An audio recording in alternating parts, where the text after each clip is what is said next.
بسم اللہ الرحمن الرحیم الحمد للہ نحمده ونستعینه ونستغفره ونؤمن به ونتوکل علیہ ونعوذ باللہ من شرور انفسنا ومن سیئات اعمالنا من يهده الله فلا مضل له ومن يضلله فلا هادي له وأشهد أن لا إله إلا الله وحده لا شريك له وأشهد أن سيدنا ومولانا محمدًا عبده ورسوله أرسله إلى الناس كافة بشيرا ونذيرا وداعيا إلى الله بإذنه وسراجا منيرا صلى الله تعالى عليه وعلى آله وأصحابه وأزواجه وذرياته وبارك وسلم تسليما كثيرا كثيرا أما بعد أعوذ بالله من الشيطان الرجيم بسم الله الرحمن الرحيم والذين يؤذون المؤمنين والمؤمنات بغير ما اكتسبوا فقد احتملوا بهتانا وإثما مبينا وقال رسول الله صلى الله عليه وسلم إن أرب الربا استطالة المرء بعرض أخيه أو كما قال عليه الصلاة والسلام۔ قابل عزت و احترام حضرات علماء کرام، میرے دینی بھائیوں، دوستوں، بزرگوں، اللہ تعالیٰ نے ہم سب لوگوں کو اس دنیا میں آزمائش کے لیے بھیجا ہے۔ بندہ جب دنیا میں آنکھیں کھولتا ہے اسی وقت سے اللہ تعالیٰ اس بندے کے متعلق آگے کیا فیصلہ فرمانے والے ہیں اس کا ایک ریکارڈ اس کی گردن کے اندر فرشتے کی معرفت لگوا دیتے ہیں۔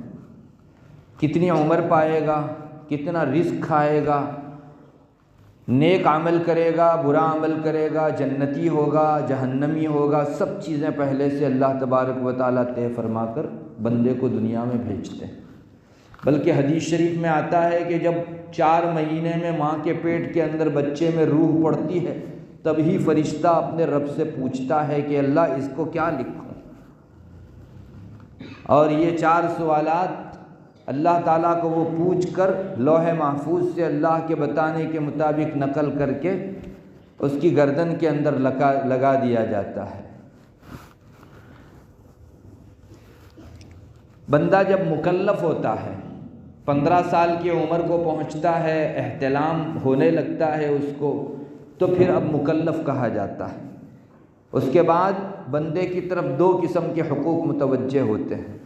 بعض حق تو اللہ تعالیٰ کے جن کو حقوق اللہ کہا جاتا ہے، اور کچھ حقوق جو ہیں وہ مخلوق کے، خالق کے بھی حق اور مخلوق کے بھی حق، دونوں حقوق کی ادائیگی جو بندہ کما حقہ کرے گا اللہ تعالیٰ کے یہاں وہ کامیاب ہوگا، اور جو ان حقوق کے سلسلے میں کوتاہی برتے گا اللہ کے یہاں اس کی پوچھ ہوگی، پرسش ہوگی۔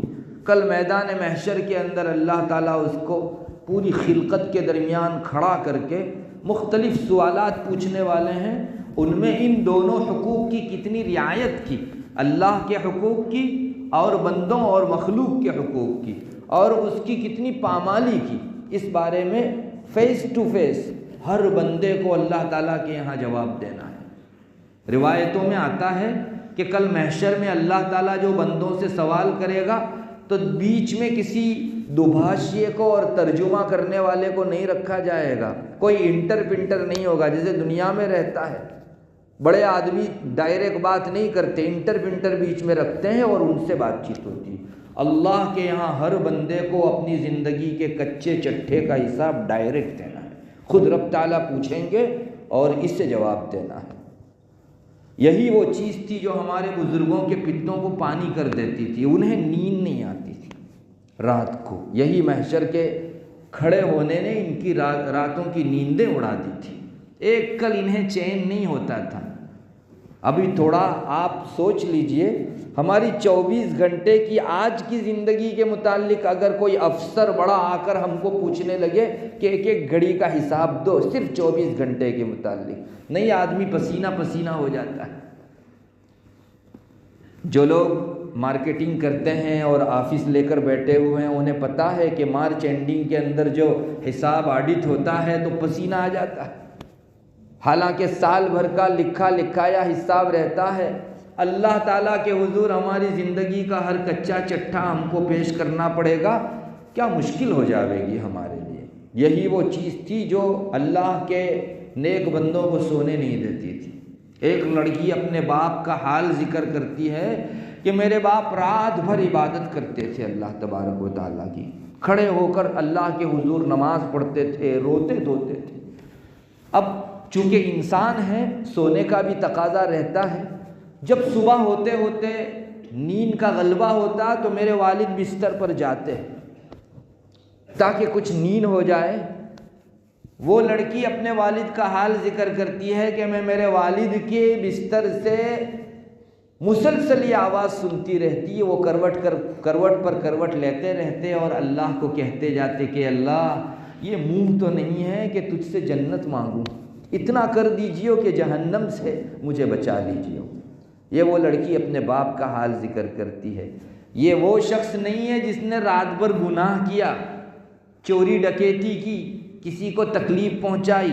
یہ وہ آدمی ہے جس نے عبادت کی رات بھر اور وہ صبح ہوتے ہوتے اپنے رب سے یہ کہتا ہے کہ اللہ جنت کا حقدار تو کہاں بنتا، اتنا ہی اگر تیرا احسان ہو جائے کہ تو مجھ سے پوچھ پرچھ نہ کرے، پرسش نہ کرے، مواخذہ نہ کرے اور اپنی جہنم میں مجھے نہ بھیجے، یہی تیرا بہت بڑا کرم ہوگا۔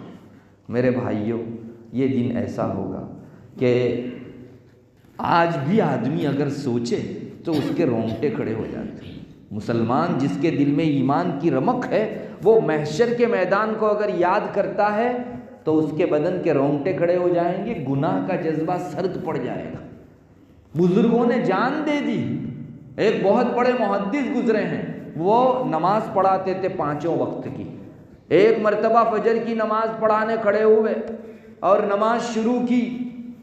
وہاں سورہ مدثر کے اندر ایک آیت ہے فَإِذَا نُقِرَ فِي النَّاقُورِ فَذَلِكَ يَوْمَئِذٍ يَوْمٌ عَسِيرٌ عَلَى الْكَافِرِينَ غَيْرُ يَسِيرٌ۔ اتنا پڑھنا تھا کہ نماز ہی میں جاں بحق ہو گئے، گرے اور جان نکل گئی۔ جانتے ہو یہاں ہمارا رب کون سے نقشے کو کھینچ رہا ہے، کون سے دن کا چتار رجوع کر رہا ہے۔ فَإِذَا نُقِرَ فِي النَّاقُورِ، جب سور پھونکا جائے گا، فَذَلِكَ يَوْمَئِذٍ يَوْمٌ عَسِيرٌ، بہت سخت، دشوار، مشکل دن ہوگا۔ عَلَى الْكَافِرِينَ غَيْرُ يَسِيرٌ، کافروں کے لیے یہ کوئی آسان دن نہیں ہوگا، نہایت مشکل دن ہوگا۔ جنہوں نے گناہ کر رکھے، فاسق و فاجر ہیں، کافر ہیں، ان لوگوں کی بڑی سخت پوچھ پرچھ ہونی۔ میرے بھائیوں، ہمارے رب نے ہم کو دونوں قسم کے حقوق دیے ہیں، اور دونوں قسم کے حق کو برابر لے کر چلنا ہر مکلف کی ذمہ داری ہے۔ کسی ایک میں بھی کوتاہی کرے گا، اللہ تعالیٰ کے یہاں اس کو جواب دینا پڑے گا۔ ایک تو اللہ کے حقوق، جن کو خالق کے حقوق اللہ سے ہم یاد کر سکتے ہیں، جیسے 5 وقت کی نماز پڑھنا، یہ خالص اللہ کا حق ہے۔ رمضان کا روزہ رکھنا اللہ تعالیٰ کا حق ہے۔ زکوٰۃ دینا، حج، ایمان، یہ سب حقوق اللہ میں پڑھنے والی چیزیں ہیں۔ اگر کوئی آدمی نماز نہیں پڑھتا تو اللہ تعالیٰ کل محشر کے میدان میں مومن سے خاص ہر دن کی نماز کا الگ سوال فرماویں گے۔ آج مان لیجئے 2 فروری ہے، کسی نے عشاء کی نماز نہیں پڑھی، اللہ پوچھے گا 2 فروری کی عشاء کی نماز تم نے کیوں نہیں پڑھی؟ جواب دو۔ اگر کوئی شخص صاحب نصاب ہے، زکوٰۃ کی ادائیگی اس کے سر پر آ گئی ہے اور ادا نہیں کرتا، رب تعالیٰ اس کو محشر کے میدان میں پوچھیں گے کہ کیوں ہم نے تم کو مال دیا تھا، زکوٰۃ ادا نہیں کی۔ ایک آدمی اللہ کے گھر کعبۃ اللہ تک پہنچنے کی سکت و طاقت رکھتا ہے اور پھر بھی وہ حج نہیں کرتا، اللہ پوچھے گا کہ میں نے حج فرض کیا تھا، کیوں تم نے ادا نہیں کیا؟ یہ حقوق اللہ کہے جاتے ہیں۔ اسی طرح انسان اپنی شرمگاہ کی حفاظت کرے، زنا نہ کرے، یہ بھی اللہ کا حق ہے۔ شراب نہ پیے، یہ بھی اللہ کا حق ہے، خالص اللہ تعالیٰ کا حق۔ کوئی آدمی یہاں یہ نہیں کہہ سکتا کہ شراب میرے اپنے پیسوں سے خریدی ہوئی ہے، اور میرے پسینے گاڑے پسینے کی کمائی کی یہ شراب ہے، تمہارا اپنا مال بھی تبھی تمہارے لیے استعمال کرنا جائز ہے جب اللہ تعالیٰ کی طرف سے تم کو لیلی جھنڈی ملے۔ اللہ نہ کہتا ہے اپنا مال بھی کھانا جائز نہیں ہے۔ اللہ نے شراب کو حرام کر دیا ہے، آپ چاہے اپنے پیسوں سے لاویں، آپ کو اجازت نہیں ہے کہ آپ شراب پئیں۔ علماء نے لکھا ہے اپنی کتابوں کے اندر مسئلہ کہ کوئی خاتون اپنی ذات کو زنا کے لیے کسی مرد کے واسطے حلال کر دے تو ان دونوں کی آپسی رضامندی سے بھی زنا حلال نہیں ہوتا، اس لیے کہ یہ تمہارا حق ہی نہیں ہے، یہ تو اللہ کا حق ہے، اور کسی کے حق کو کوئی حلال کیسے کر سکتا؟ میں اگر کسی کے جیب میں موجود پیسوں کے متعلق دوسرے کو کہوں کہ تم اس کے جیب سے پیسے لے سکتے ہو، تو میرے کہنے سے اس کے جیب میں سے تمہارے لیے پیسے لینا حلال ہو جائے گا؟ کسی دوسرے کا حق جو ہے کوئی دوسرا برت نہیں سکتا، دوسرے کو حکم نہیں دے سکتا۔ علماء نے خاص اپنی کتابوں میں یہ مسئلہ ذکر کیا ہے کہ مرد اور عورت کی آپسی رضامندی کے باوجود بھی زنا جائز نہیں ہے، حالانکہ اپنے بدن کو استعمال کر رہا ہے، لیکن میں نے بتایا مال ہو یا بدن ہو، ہر ایک اللہ تعالیٰ کے حکم کے تابع ہے۔ آپ اپنے بدن میں بھی تصرف نہیں کر سکتے جب تک کہ اللہ تعالیٰ کا حکم نہ ہو۔ ایک آدمی دوسرے کو ₹1,00,000 دیتا ہے قرض، سامنے والا آدمی یہ کہتا ہے کہ ٹھیک ہے ₹1,00,000 میں تم کو جب تک ادا نہیں کروں گا اس وقت تک ہر مہینہ 5,000 روپیہ تم کو زائد دیتا رہوں گا، اور جب میں 1,00,000 ادا کر دوں تو یہ ہر مہینہ 5,000 دینے کا سلسلہ ختم۔ یہ سود ہے، انٹرسٹ ہے، پیسے دے کر اس پر مزید پیسے لینا سود ہے۔ اگر دینے والا یہ کہے کہ میں 100 جان سے راضی ہوں 5,000 دینے کے لیے تو بھی جائز نہیں ہے۔ سود سے بچنا، سود کی حرمت اللہ تعالیٰ کا حق ہے۔ کوئی دو بندے آپس میں اپنی رضامندی سے لے دے کرنا چاہیں، اجازت نہیں ہے۔ انہوں نے اللہ تعالیٰ کے حق کی پامالی کی، یہ حقوق اللہ کہے جاتے ہیں، ان کا بھی معاملہ سخت ہے۔ یہ تو کل پتہ چلے گا جو لوگ بڑی آسانی سے نماز چھوڑ دیتے ہیں۔ رسول اللہ صلی اللہ علیہ وسلم کے ارشادات ہم لوگوں کو پیش نظر رکھنے چاہیے۔ آپ کے بعد ارشادات میں ملتا ہے کہ جو آدمی فرض نماز بے وجہ چھوڑتا ہے کل کو فرعون، حامان، قارون کے ساتھ اس کا حشر ہوگا، ابی بن خلف کے ساتھ اس کا حشر ہوگا۔ یہ کم درجہ چیز ہے، ایک مومن کو ہلا ڈالنے والی چیز ہے۔ کفار کے ساتھ اور سرغنے جو کفار کے ہیں ان کے ساتھ کسی کا حشر کیا جائے تو اس آدمی کے لیے اس سے بڑھ کر اور بڑی ناکامیابی ہو نہیں سکتی کہ اللہ تعالیٰ ایسے دشمنوں کے ساتھ اسے کل محشر میں کھڑا کریں گے جن پر اللہ کا مسلسل غضب برستا ہے۔ عبادات کا معاملہ بھی بہت سخت ہے، ہم لوگوں نے بہت لائٹلی دے رکھا ہے اس کو۔ آدمی بڑی آسانی سے معمولی سے عذروں کی بنیاد پر بے تحاشا نماز چھوڑ دیتا ہے۔ روزے چھوڑنے والوں کی تعداد بھی اب ہماری بستی میں، ہمارے مسلمانوں کی آبادی کے اندر بڑھ رہی ہے۔ مجھے آپ کے یہاں کا تو پتہ نہیں، لیکن ہماری طرف کی رپورٹ یہ ہے کہ اب روزہ چھوڑنے والوں کی کثرت ہو رہی ہے۔ ایک بڑی تعداد رمضان کا فرض روزہ نہیں رکھتی، اور زکوٰۃ تو اللہ جانتا ہے کون ادا کرتا ہے کون نہیں ادا کرتا۔ یہاں رک کر میں اتنا کہوں گا کہ ہم لوگوں میں سے بعض لوگ زکوٰۃ ادا تو کرتے ہیں لیکن ایک تخمینے اور اندازے سے ادا کر دیتے ہیں۔ ہرگز اندازے سے ادا نہ کیجئے، حساب کا کیلکولیٹ کیجئے، ایک ایک پینی کا حساب نکالیے۔ کل کو ایسا نہ ہو کہ ہم نے اندازہ لگایا کہ اتنی زکوٰۃ کافی ہو جائے گی اور کچھ مال کی زکوٰۃ رہ گئی تو ہمارے سر پر ایک بہت بڑا بوجھ لے کر ہم لوگ اللہ سے ملیں گے۔ حج کے سلسلے میں بھی دیری نہیں کرنی چاہیے۔ کوئی آدمی حج کو چھوڑنے والا ہو، غفلت برتنے والا ہو، اتنی بڑی وعید نبی اکرم صلی اللہ علیہ وسلم کی زبان رسالت سے ہمارے کانوں پر آ گئی کہ ایک مسلمان تاب نہیں لا سکتا۔ آپ نے فرمایا کہ جس کا خلاصہ ہے کہ کسی آدمی پر حج فرض ہو گیا ہو اور کوئی چیز عذر کی بھی اس کے پاس نہ ہو، پھر بھی اگر وہ اللہ کے گھر کا حج نہیں کرتا تو اسے اختیار ہے یہ نصرانی ہو کر مرے، یہودی ہو کر مرے، یا کسی اور دھرم اور مذہب کے اوپر مرے، اسلام میں اس کی کوئی حیثیت نہیں، اللہ کو اس کی کوئی پرواہ نہیں۔ آپ غضب سمجھ سکتے ہیں حج چھوڑنے والے آدمی پر۔ بہرحال عبادت کا اپنا معاملہ بھی ہے، نہایت سخت ہے۔ ویسے ایک دوسری چیز ہے مخلوق کے حقوق۔ اللہ تعالیٰ کے حقوق کے ساتھ ساتھ مخلوق کے بھی حقوق ہیں. اگر کوئی آدمی انہیں پامال کرتا ہے تو اللہ تعالیٰ کے یہاں بہت بڑی جواب دہی اس کے سر پر ہو جائے گا. اور کل کو محشر کے میدان میں جیسے نماز چھوڑنے پر اسے حساب دینا پڑے گا، مخلوق کے حقوق کی ادائیگی نہ کرنے کے سلسلے میں بھی اس کو جواب دینا پڑے گا.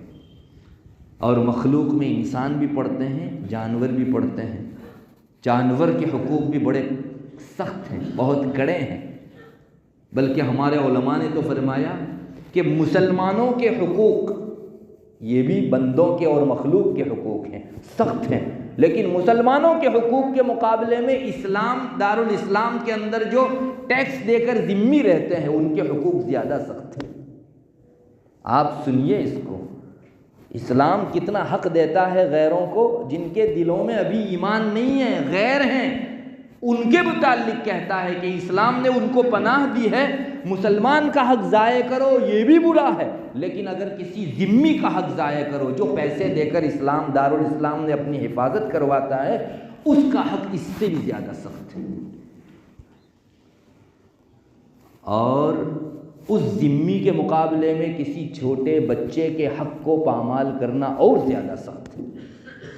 یہ حسکفی نے اپنی در مختار میں لکھا ہے، ذمی کے مقابلے میں بچوں کے حقوق کو پامال کرنا اور زیادہ سخت ہے، اور بچوں کے مقابلے میں کسی جانور کے حق کو پامال کرنا اور زیادہ سخت ہے. یہ ہمارے وہ فقہا فرماتے ہیں جن کی زندگیاں انہوں نے کتاب و سنت کے پیچھے نچوڑ دی. اور علماء وجہ بھی لکھتے ہیں کہ مومن ہے ویسے اس دن کوئی کسی کی نیکی لیے بغیر اور گناہ اپنے لیے بغیر اپنا حق معاف کرنے تیار نہیں ہوگا، جیسا کہ میں آگے بتا رہا ہوں. پھر بھی مومن ہے، ممکن ہے کہ کسی مومن کو مومن پر ترس آ جائے. کافر جو دنیا میں دشمن رہا وہ بھلا مومن پر کیوں ترس کھائے گا؟ اس لیے ذمی کا حق زیادہ سخت ہے. اور چلو کافر ذمی ہے، وہ ایک عمر کو پہنچا ہوا ہے، ممکن ہے معاف کر دے انسان ہونے کے ناطے. یہ چھوٹے چھوٹے بچے ہیں، ان کی تو معافی بھی قبول نہیں. چھوٹے چھوٹے بچے ہیں، ان کی معافی بھی قبول نہیں ہے. تو ان کے معاملے، ان کے حقوق ذمی کے مقابلے میں زیادہ سخت ہوئے یا؟ اور ممکن ہے کہ بچے انسان ہیں، اللہ تعالیٰ بچوں کے حق کے بدلے میں کچھ دلوا دے بچوں کو اور اسے راضی کر لیں، یہ جو ہے امکان ہے. مگر جانوروں میں تو یہ بھی نہیں. جانور کو آپ نے اگر مارا ہے بے وجہ یا اس کو کھانا پینا نہیں دیا ہے تو اللہ تبارک و تعالیٰ کے یہاں اس کو سوائے اس کے کہ بدلہ دیا جائے اور کوئی چارہ نہیں ہوگا. ہاں اللہ کسی کو معاف کرنا چاہے، اس کے فضل پر کسی کی جاگیر نہیں، مگر دستور یہ ہے کہ جانوروں کے حقوق بہت زیادہ سخت ہیں. اسی لیے تو روایت میں آتا ہے بنو اسرائیل کی ایک خاتون نے بلی پال رکھی تھی، نہ اسے کھانا دیتی تھی، نہ پینا دیتی تھی، نہ چھوڑتی تھی کہ کم سے کم یہ اپنا کھانے کا انتظام خود کرے. اللہ کو اپنی ایک گنگی مخلوق کے ساتھ یہ برا سلوک اتنا ناپسند ہوا کہ محض اتنی سی بنیاد پر اللہ تعالیٰ نے اس کے حق میں جہنم کا فیصلہ فرما دیا. روایتوں میں یہ واقعہ موجود ہے. میرے بھائیوں، مخلوق کے بھی اپنے حقوق ہیں. ہم بے تحاشا جانوروں کے اور انسانوں کے اور مخلوق کے جو ہے حقوق ضائع کرتے ہیں. ہم کو بہت سوچنا چاہیے، اس لیے کہ علماء نے لکھا ہے، بلکہ بعض حدیث شریف کا خلاصہ ہے کہ کل کو اللہ تعالیٰ اپنے حقوق کے سلسلے میں تو فرماوے گا کہ میں غفار ہوں، میں رحمان ہوں، میں رحیم ہوں. جا میرے بندے، میں نے اپنے گناہ معاف کر دیے، میرے جتنے حقوق تو نے پامال کیے معاف کر دیے، لیکن بندوں کے حقوق کے سلسلے میں ان بندوں سے مل. اگر وہ معاف کرتا ہے آج محشر کے میدان میں تو ٹھیک ہے، چونکہ میں کسی کے حق کو معاف نہیں کروں گا. اور آپ کیا جانتے ہیں، کوئی بندہ کسی دوسرے بندے کے پاس کل محشر کے میدان میں معاف کرانے جائے گا تو مفت میں معاف کر دے گا. وہ کل کو ہر بندے کو ضرورت پڑے گی نیکی کی، اور وہاں روپیے، ڈالر، پیسہ، یورو کا چلن نہیں ہوگا، اس جگہ نیکی بدی کا چلن ہوگا. روایتوں میں آتا ہے، آپ نے بارہا شاید فضائل اعمال میں یہ حدیث سن رکھی ہوگی، آپ صلی اللہ علیہ وسلم نے اپنے پاس موجود صحابہ کو ایک مرتبہ پوچھا، جانتے ہو مسکین کس کو کہتے ہیں؟ تو صحابہ نے فرمایا رسول اللہ مسکین وہ آدمی ہے جس کے پاس روپیہ پیسہ ساز و سامان مال و متاع نہ ہو. ہم کو بھی پوچھا جائے تو ہم یہی جواب دیں گے. ہماری زبان میں بھی مسکین اسی کو کہتے ہیں. آپ صلی اللہ علیہ وسلم نے فرمایا نہیں، مسکین وہ نہیں ہے جس کے پاس روپیہ پیسہ نہ ہو.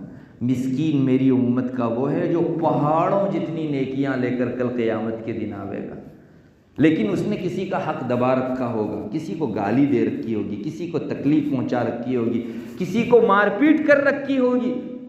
سارے حقوق والے آئیں گے اور وہاں چونکہ روپیوں پیسوں کا چلن نہیں ہے تو صاحب حق کو اس کی نیکی دی جائے گی. جس نے حق مارا ہے اس کی نیکی اعمال نامے میں سے لے کر دی جائے گی. لائن پوری کھڑی ہوگی چونکہ اس نے دنیا کے اندر لوگوں کے حقوق کو مارنے کے علاوہ اور کچھ کام ہی نہیں کیا تھا. تو جب اس کی سب نیکیاں ختم ہو جائے گی پھر بھی ابھی حق لینے والوں کی لائن باقی رہے گی تو ان کے گناہ اس کے سر پر ڈالے جائیں گے. اس سے بڑا مسکین اور کون ہو سکتا ہے جس نے عمر بھر نماز پڑھی، اللہ تعالیٰ کی عبادتیں کی اور اپنی نیکی سے فائدہ خود تو نہیں اٹھا پایا، دوسروں نے اٹھایا، بلکہ دوسروں کے گناہ اس نے اپنے سر لے کر ان کی سزا اس کو بھگتنی پڑی. اس حدیث شریف میں رسول اللہ صلی اللہ علیہ وسلم مخلوق اور بندوں کے حقوق کی اہمیت کو بتانا چاہتے ہیں کہ بہت لائٹلی مت لو. کل کو اتنی ساری نیکیاں بھی یکلق ختم ہو سکتی ہیں، ختم ہو سکتی ہیں اور دی جا سکتی ہے دوسرے کو. آپ بالکل تہی دست ہو جاؤ گے، ایک نیکی بھی تمہارے پاس باقی نہیں رہے گی. میرے بھائیوں آخر کوئی تو وجہ ہے. قرآن کریم جا بجا یہ نقشہ کھینچتا ہے کل کو انسان اپنے رشتہ داروں سے بھاگے گا. اجنبی آدمی سے بھاگنے کا ذکر قرآن کریم کے اندر تقریباً نہیں ہے، لیکن اپنے رشتہ داروں کے نام گنوا کر ان کی فہرست گنوا کر قرآن نے کہا ہے کہ انسان ان سے بھاگے گا.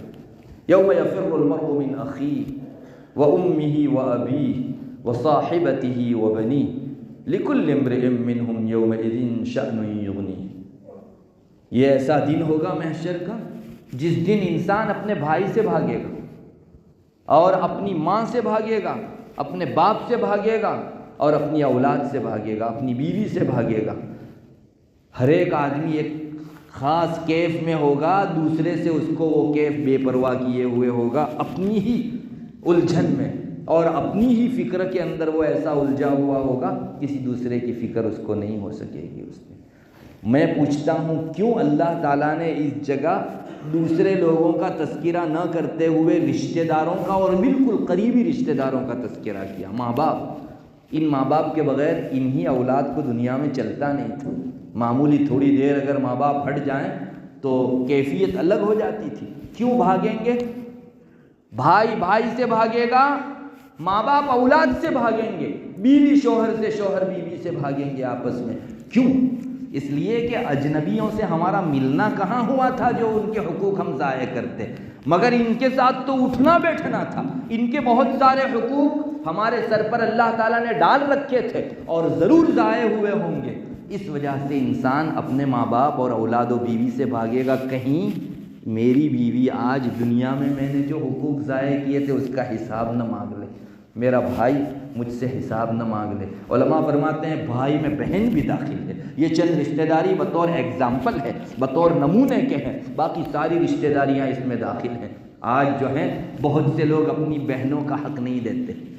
میراث میں باپ مر گیا تو جیسے بیٹا ہونے کے ناطے تمہارا حق لگا، تمہاری بہنوں کا بھی بیٹی ہونے کے ناطے حق لگا. بہت سے لوگ دبا دیتے ہیں اور یہ کہتے ہیں کہ ہمارے باپ نے تو تجھ بیٹی کی شادی میں جو کچھ خرچ کر دیا اس میں تیری میراث آ گئی، اب ہمارے باپ کے مرنے کے بعد تیرا کچھ نہیں. یہ کہاں کا قانون ہے؟ یہ لال کتاب کا مسئلہ ہے، لال کتاب کا مسئلہ ہے. کہیں شریعت کے اندر یہ مسئلہ نہیں ہے. ارے شادی میں خرچ کر دیا وہ باپ کا احسان ہے. باپ جس وقت مرا اس نے جتنی پراپرٹی چھوڑی، باپ کے مرتے ہی کھٹاک سے سب کے حقوق لگ گئے، بیٹوں کے اور بیٹیوں کے. یہ کہنے کی ضرورت ہی نہیں کہ تمہارا لگا تمہارا نہیں لگا. انسان مرتا ہے، چیز پر مالک ہونے کی اہلیت کھو دیتا ہے. جب کھو دیتا ہے تو دوسرے اس کے مالک بنیں گے اور وہ کون بنیں گے؟ اولاد بنے گی. جن کو شریعت نے وارث بنایا ہے وہ فوراً ان کے اندر جو ہے اپنے حقوق لگ جاتے ہیں ان کے. اب بہنوں کو یہ کہنا کہ تیرا حق اس وقت باپ نے ادا کر دیا تھا، میراث میں نہیں ہے۔ ایسا ہی ہے جیسے کہ بہن کے گھر پر کوئی بھائی قبضہ جما لے اور کہنے لگے کہ تیرا حق نہیں، یہ تو میرا ہے۔ ایسا ہی ہے، شریعت نے دلوا ہی دیا بہن کو، وہ بہن کا ہو ہی گیا۔ اب آپ نہ کہو یا دنیا نہ کہے، خود بہن بھی کہے کہ میں نے حق معاف کر دیا، شریعت تسلیم نہیں کرتی۔ ارے بہن کے ہاتھ میں دو اور پھر وہ بہن اب تم کو دے دے نا، اب قبول کیا جائے گا۔ اور جان رکھو، لینے کے بعد دینے والے کم ہوتے ہیں۔ بہت سے بھائی کہتے ہیں معاف کرے دیلو، ہماری بہنیں تو پہلے تھیچ کے دیلو کہ معاف چاہے حقوق، کوئی حقوق معاف نہیں ہے۔ بہن نہ بھی کہہ دے کہ پراپرٹی میں میرا حق ہے، میں نے معاف کر دیا، 4 نسلیں گزر جاوے گی، کھڑا رہے گا اس کا حق۔ اس بہن کو ٹکڑا نکال کر دو، اب وہ بہن دینا چاہے جس بھائی کو کہ میری طرف سے تم کو گفٹ، اب شریعت قبول کرے گی، باقی معاف کرنے سے معاف نہیں ہوتا۔ یہ ہم لوگ خامخواہ دنیا کے اندر طفل تسلی، بچوں کو جیسے تسلی دی جاتی ہے نا، اس طور پر کہتے ہیں کہ ہم نے تو جو ہے سب سے معافی تلافی کرا دی۔ پوچھو اپنی شریعت سے، کیا اللہ نے بھی قبول کی اس معافی کو، یا اس نے دوسرا طریقہ اختیار کر رکھا ہے معافی کا؟ بہرحال یہ بھائی بہنوں کے حقوق کے سلسلے میں ہمارے یہاں بہت افراتفری پائی جاتی ہے۔ ہمارے رب نے خاص اخی ہی اور سب سے پہلے اسی کو مقدم کیا۔ آپ دیکھ لیجئے سورہ عبس میں یوم یفر المرء من اخی، اپنے بھائی کو مقدم کیا۔ اس کا حق بڑا سخت ہے۔ بھائی بہنوں میں میراث کو لے کر اتنے مسائل بپا ہیں، اللہ کی پناہ، اللہ کی پناہ۔ ایسا معلوم ہوتا ہے کہ ان لوگوں کو ہمیشہ دنیا میں جینا ہے، ایسے حقوق ضائع کرتے ہیں ایک دوسرے کے۔ اور اتنا زیادہ میراث کے سلسلے میں آپس میں ایک دوسرے کے ساتھ چکماک ہے، نہ پوچھئے بات۔ ابھی ہمارے یہاں شری پنچ میں پچھلے دنوں ایک مقدمہ آیا، چند بھائی تھے، ان کے باپ داداؤں نے اتنی میراث چھوڑی تھی، 107 کروڑ کی پراپرٹی تھی، 107 کروڑ، وہ باقاعدہ حساب اور سب لے کر آئے تھے۔ لیکن ان کا حال یہ تھا، آپس میں لڑائی کی وجہ سے آپس میں اتنے دور ہو گئے تھے کہ سب پراپرٹیاں اپنی جگہ کھڑی کی کھڑی، اور ان کو اپنے خرچوں کے لیے لون لینی پڑ رہی تھی۔ اپنے بچوں کو پڑھانے کے لیے انہوں نے لون لی دوسری جگہوں سے۔ میں نے کہا کہ بھائی اللہ آپ کے والدین نے اور آپ کے رشتہ داروں نے اور جنہوں نے بھی آپ کے لیے پراپرٹی چھوڑی، ایک امید پر چھوڑی تھی کہ ہماری اولاد آسانی سے کھا سکے گی، پراپرٹی اپنی جگہ ہے اور تم لوگ لون کے چکر کے پیچھے پڑے۔ یہ بے برکتی ہے لڑائی جھگڑوں کی۔ بہرحال میرے بھائیوں، یہ بندوں کے حقوق نہایت سخت ہے۔ کل کو بندہ تمنا کرے گا کہ کاش میں اور یہ برائی، یہ حقوق والے مجھ سے بہت دور ہوتے ہیں، ہم دونوں ایک دوسرے کو دیکھ نہیں سکتے تو اچھا ہوتا۔ یہ قرآن بھی نقشہ کھینچتا ہے، یوم تجد کل نفس ما عملت من خیر محضرا وما عملت من سوء تود لو ان بینها وبینه امدا بعیدا ویحذرکم اللہ نفسہ۔ اس دن، جس دن ہر انسان، ہر جی اچھائی بھی اپنے سامنے حاضر پائے گا اور برائی بھی حاضر پائے گا، اور جی چاہے گا کاش میرے اور اس برائی کے درمیان میں بہت بہت بہت بہت دوری ہو جاتی، نہ وہ مجھے دکھتی اور نہ میں اس کو دیکھ سکتا۔ جیسے برائی کے بارے میں یہ ہے، صاحب حق جس کا حق ہم نے مارا ہے، اس سے بھی انسان دوری چاہے گا کہ اللہ نہ دکھے، کہیں مجھ سے مانگ لے گا تو میری تو نیکی ضائع ہو جائے۔ اللہ فرماتا ہے وَيُحَذِّرُكُمُ اللَّهُ نَفْسَهُ، اللہ آج ہی سے تم کو ڈراتا ہے اپنی ذات سے، میں لینے والا ہوں حساب۔ دنیا کے اندر چند پیسے لے کر کسی کا بھلا ہوا نہیں ہے، کسی کا لقمہ دو چار کھا کر کسی کا پیٹ بھرا نہیں ہے، ہمیشہ کے لیے اس نے اپنے سر کے اوپر ایک بہت بڑی سزا اور اللہ کا عذاب مول لیا ہے۔ میرے بھائیوں، بندوں اور مخلوق کے حقوق کے سلسلے میں بہت الرٹ ہو جاؤ، بہت متنبہ ہو جاؤ، ورنہ ہم جتنا آسان سمجھتے ہیں اس سے کہیں زیادہ یہ چیز مشکل ہے، کہیں زیادہ مشکل ہے۔ ہاں، دنیا کے اندر تم حل کر لو اور ان برائیوں کو دور کرنے اور اپنے سے بہت دور کرنے کی کوشش کر لو، جن میں سے اگر کسی کا حق ہمارے پاس ہے ادا کر دو۔ یہ یاد رکھیے، کسی کا حق اگر میرے پاس رہ گیا ہے تو اس کی ادائیگی فقط زبان سے سوری کہہ دینے سے نہیں ہوگی، معافی تلافی سے نہیں ہوگی، آپ کو حق ادا کرنا پڑے گا۔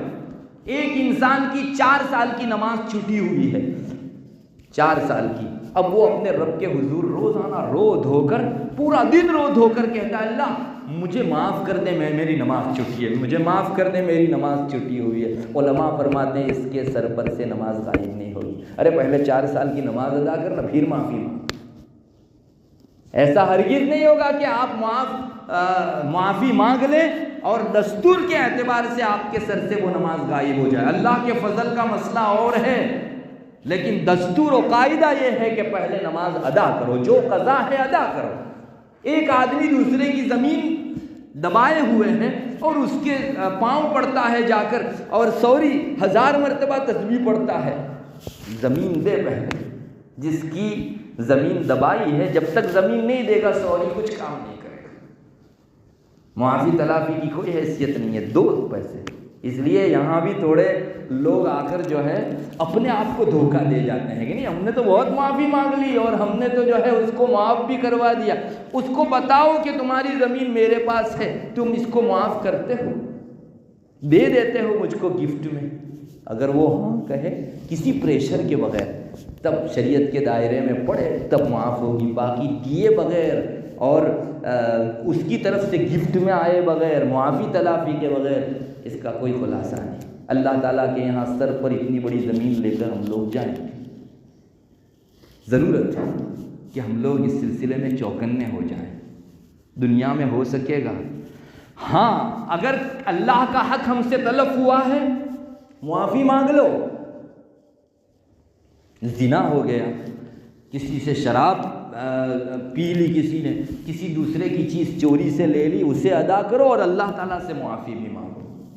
اور دنیا میں اللہ تعالیٰ سے یہ کہتے رہو، ہم کو باقاعدہ حدیث شریف میں یہ دعا سکھلائی گئی، اللہم باعد بینی وبین خطایایا کما باعدت بین المشرق والمغرب۔ یہاں کام آئے گا، یہاں بولا ہوگا تو اللہ تعالیٰ کل کو تمہارے درمیان اور برائی کے درمیان میں دوری قائم کر دیں گے۔ معصور دعا میں یہ سکھلایا گیا، اللہم باعد بینی وبین خطایایا کما باعدت بین المشرق والمغرب۔ اللہ میرے درمیان اور میرے گناہوں کے درمیان میں اتنی دوری پیدا کر دے جتنی پورب اور پچھم کے درمیان میں دوری ہے، مشرق اور مغرب کے درمیان میں دوری ہے۔ دنیا میں مانگو تو کل کو اللہ تعالیٰ آپ کو انشاءاللہ محفوظ رکھے گا برائی سے۔ باقی اگر اللہ تعالیٰ کی یہاں معافی نہیں مانگی، لوگوں کے حقوق ادا نہیں کیے اور وہاں اسی حالت میں پہنچ گئے تو پھر بہت سخت حساب ہے میرے بھائی، بہت سخت حساب ہے۔ کسی کا حق نہ دینا، کسی کا حق مار دینا شریعت کی پریبھاشا میں، شریعت کی اصطلاح میں ظلم کہلاتا ہے، ظلم۔ اور حدیث شریف میں آتا ہے الظلم ظلمات یوم القیامہ، کل روز قیامت یہ تم نے کسی پر ظلم کیا ہوگا تو وہ اندھیری کی شکل میں تمہارے پاس آئے گا۔ اللہ کی پناہ میرے بھائیوں، آخرت میں روشنی ہے ہی نہیں، اندھیری ہی اندھیری ہے۔ وہاں کم اندھیری ہے جو ہم یہاں ظلم کے پارسل بھیجتے ہیں، وہاں آخرت کے اندر رحم کرو اپنے واسطے، قبر اندھیری ہے، بہت اندھیری ہے۔ بلکہ روایتوں میں قبر جو روزانہ پکارتی ہے اس میں ایک جملہ یہ بھی ہے کہ میں تو اندھیری کا گھر ہوں۔ اگر اس قبر میں ہم نے یہاں کسی پر ظلم کیا اور مزید اندھیری وہاں بھیجی تو آخر ہم کہاں جائیں گے؟ آج تھوڑی دیر کسی بند اور ڈارک روم کے اندر 10-15 منٹ بیٹھ کے دیکھو، انسان کا جی جو ہے وہ اکتانے لگتا ہے، اور کب باہر نکلوں اب باہر نکلوں اس طرح کی کیفیت ہو جاتی ہے۔ ایک لمبے عرصے تک صدیوں سے لوگ آج قبر میں پڑے ہوئے ہیں، نہیں دیکھا آپ نے کتنی مدت سے ہے؟ تو ہمارے واسطے قبر میں اتنی سخت جو ہے اندھیری کا سامان ہم کیوں کرتے ہیں؟ ظلم کرنا رسول اللہ صلی اللہ علیہ وسلم نے فرمایا کہ اندھیری کی شکل میں کل کو ملے گا۔ اور صرف قبر کی اندھیری نہیں، آپ کو معلوم ہوگا ایک مرحلہ ہر مسلمان کو گزارنا ہے، ہمارا عقیدہ ہے، اگر کوئی مسلمان ایک گھڑی کے لیے اس عقیدے سے آگے پیچھے ہو جائے تو اللہ تبارک و تعالیٰ کے یہاں ممکن ہے کفر کے دائرے میں اس کا قدم پڑ جائے۔ پل صراط، یہ ہمارے عقیدے میں سے، والصراط حق، ہماری عقیدے کی کتاب کے اندر آتا ہے پل صراط حق، برحق چیز۔ پل صراط کا نقشہ، نیچے جہنم دہک رہی ہوگی، اوپر بال سے زیادہ باریک اور تلوار سے زیادہ تیز پل بچھایا گیا ہوگا۔ اور علماء نے حدیث شریف کی روشنی میں لکھا ہے اس کی شکل شاید ایسے ہوگی، اوپر کی طرف جانا ہوگا، سرا جنت سے لگا ہوا ہوگا لیکن نیچے جہنم دہک رہی ہے، اس کی لپیٹ آ رہی ہے اور ہر انسان کو اس پر سے گزر کر جانا ہے، کوئی بھی ایسا نہیں جو اس پر سے گزر کر نہیں جائے گا۔ وَإِن مِّنكُمْ إِلَّا وَارِدُهَا كَانَ عَلَىٰ رَبِّكَ حَتْمًا مَّقْضِيًّا، ہر ایک کو اس پر سے گزرنا ہے، اللہ نے طے کر رکھا ہے، نبی ہو یا کوئی ہو اس کو اس پر سے گزرنا ہے۔ اب دنیا کے اندر آپ سوچئے تو صحیح، نیچے آگ دہک رہی ہو اور ایک انسان جا سکے اتنی پگڈنڈی ہو اس کے اوپر، آپ کو اس پر چلنے کو کہا جائے اور ایک لمبا سفر طے کرنا ہو تو انسان کا پتا پانی ہو جاتا ہے یار۔ اب بال سے زیادہ باریک میں آپ کو بتا رہا ہوں، رسول اللہ صلی اللہ علیہ وسلم نے کچھ فرمایا، اس میں کوئی اتشیوکتی ہے، کوئی مبالغہ ہے؟ آپ نے جیسا فرمایا ویسا ہی ہمارا تو عقیدہ ہے، تو اس پر سے انسان کو گزرنا ہوگا اور وہ موقع نہایت ہی اندھیرا ہوگا، بہت اندھیرے کا موقع ہے، پل صراط والا یہ موقع بہت سخت اندھیری کا موقع ہوگا۔ اب مجھے بتائیے یوں ہی وہاں اندھیری کہاں کم ہے؟ جو دنیا کے اندر ہم نے کسی کا حق مار رکھا ہوگا اور اندھیری ہم وہاں پیدا کر رہے ہیں ہمارے واسطے۔ بہت سختی کا معاملہ ہے جو لوگ دنیا کے اندر لوگوں پر ظلم کرتے ہیں۔ روایتوں میں آتا ہے انسان کو اس نے جتنے حقوق ادا کیے ہوں گے اللہ کے اور مخلوق کے، اس کے بقدر روشنی دی جائے گی۔ بعض لوگوں کو بہت زبردست روشنی ملے گی جس پر سے وہ بجلی کی طرح پل صراط پر سے گزر جائیں گے، اور بعض لوگوں کو کم، بعض لوگوں کو اس سے کم، بعض لوگوں کو اس سے کم۔ ایک آدمی ایسا ہوگا اس کے نیک اعمال اور حقوق کی ادائیگی بہت کم، تو اس کی روشنی جو ہے اس کے انگوٹھے کے پاس ٹارچ کی شکل میں ہوگی، اس کی روشنی میں وہ ٹھٹک ٹھٹک کر آہستہ آہستہ آہستہ آہستہ جو ہے پل پار کر رہا ہوگا۔ جہنم میں مستقل آنکڑے ہوں گے، یہ روایتوں میں آتا ہے، جو چلنے والوں کو اپنے اندر لے لیں گے۔ اللہ تعالیٰ حفاظت فرمائے۔ میرے بھائیوں، مخلوق کے، بندوں کے، انسانوں کے آپسی حقوق کا معاملہ بہت سخت ہے۔ لوگوں نے آج تنظیمیں قائم کر رکھی ہے، ہیومن رائٹس، انسانی حقوق، ہیومن رائٹس، یہ کہنے کو ہے ہاں کچھ کرتے ہوں گے لیکن بہت کچھ الٹا کرتے ہیں۔ جو اپنے رہتے ہیں ان کے حقوق کے سلسلے میں دنیا کے اندر بہت گایا جاتا ہے، لیکن جن کو وہ دشمن سمجھتے ہیں ان کے بچوں تک کو جو ہے جلا دیا جاتا ہے، کوئی آواز نہیں اٹھاتا۔ ہیومن رائٹس ایک عنوان ہے، ڈھکوسلا ہے۔ اسلام نے ہیومن رائٹس اس شکل میں رکھے ہیں، مسلمان کا بھی حق ضائع نہیں کر سکتے، غیر کا بھی حق ضائع نہیں کر سکتے۔ دیکھ لیجئے ایک ایک حکم اٹھا لیے ہیں ہیومن رائٹس۔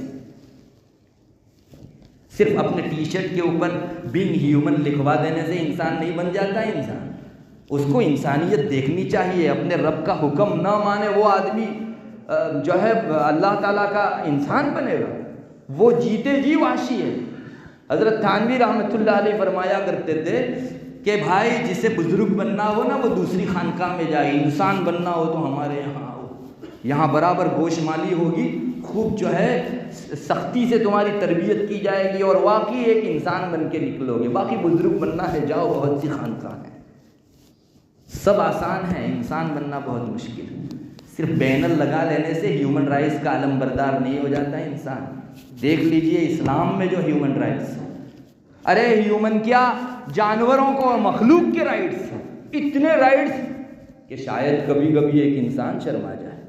ایک مرتبہ صحابہ فرماتے ہیں، ابو داؤد شریف میں روایت موجود ہے، رسول اللہ صلی اللہ علیہ وسلم کہیں قضاء حاجت کے لیے تشریف لے گئے، صحابہ سفر پر تھے، تو آپ صلی اللہ علیہ وسلم قضاء حاجت کے لیے تشریف لے گئے۔ وہاں کچھ چیونٹیوں میں سے ایک چیونٹی کا گھر نہیں ہوتا، آبادی ہوتی ہے، جس کو ہماری گجراتی میں رافڑا کہتے ہیں، کیڑی انو رافڑو۔ تو صحابہ نے آگ لے کر ان چیونٹیوں کو جلا دیا۔ رسول اللہ صلی اللہ علیہ وسلم جب واپس تشریف لائے تو آپ نے پوچھا کس نے اس کو جلایا؟ صحابہ نے کہا حضرت ہم نے جلایا، یہ چیونٹی تھی اس لیے ہم نے جلایا۔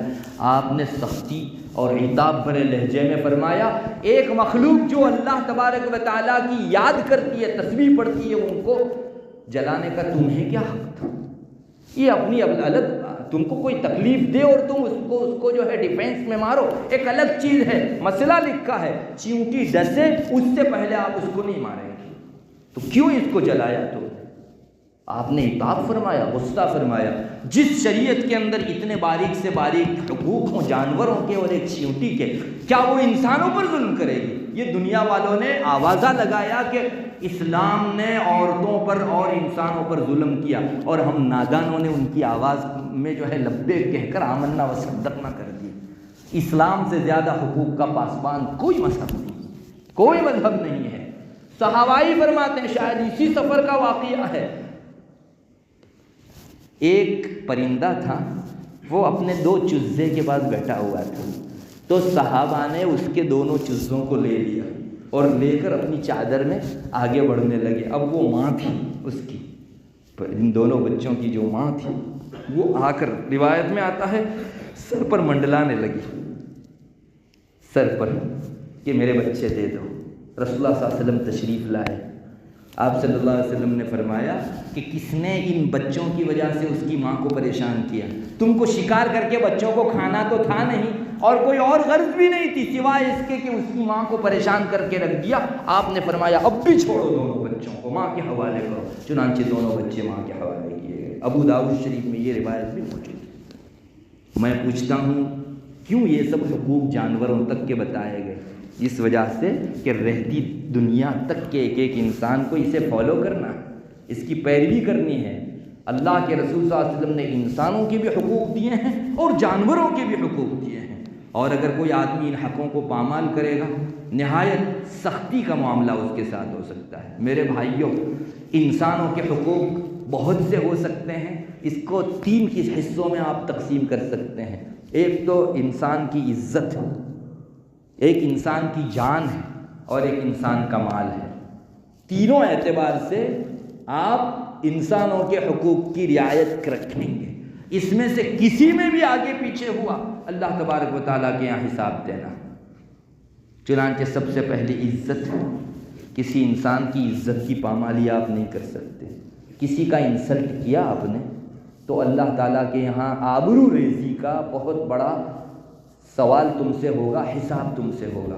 ہم لوگ کتنی آسانی سے انسلٹ کر ڈالتے ہیں، تھوڑی سی مجلس کو گرمانے کے لیے جس کا ہاتھ اوپر ہے وہ اپنے چھوٹوں کا انسلٹ کر دیتا ہے، اس کا دل دیکھو کتنا ٹکڑے ٹکڑے ہو جاتا ہے۔ تم 4 آدمیوں کو خوشی تو مل گئی اور سب کو ہنسا دیا، مگر اس مسلمان کی آبرو ریزی کر کے اپنے سر پر بہت بڑا بوجھ تم نے لے لیا۔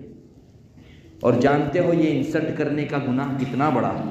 میں نے شروع میں آپ کے سامنے حدیث پڑھی، میں آپ کو پہلے تو یہ بتا دوں کہ یہ جو سود ہے نا، انٹرسٹ، رسول اللہ صلی اللہ علیہ وسلم نے فرمایا انٹرسٹ کے 70 سے زیادہ شعبے ہیں، 70 سے زیادہ شعبے ہیں انٹرسٹ کے۔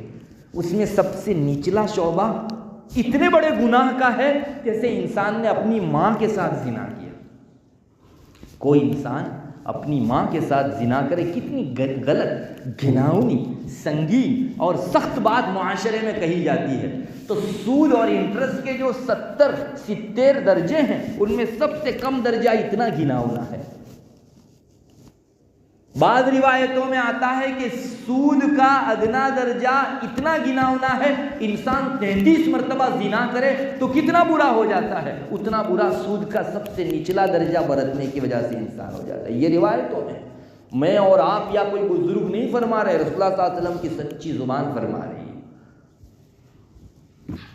اچھا، جب نچلا درجہ اتنا برا ہے تو آپ اوپر چڑھتے جائیے، سب سے اوپر کا درجہ کتنا سخت ہوگا، اور وہ گناہ کتنا گھناؤنا ہوگا جس میں نچلا درجہ ماں سے زنا کرنے کے برابر اور 33 مرتبہ زنا کے برابر، تو اوپرلے درجے کے گناہ کی کیا حیثیت ہوگی؟ اور وہ اوپر کے سب سے اوپر کے درجے کا گناہ کون سا؟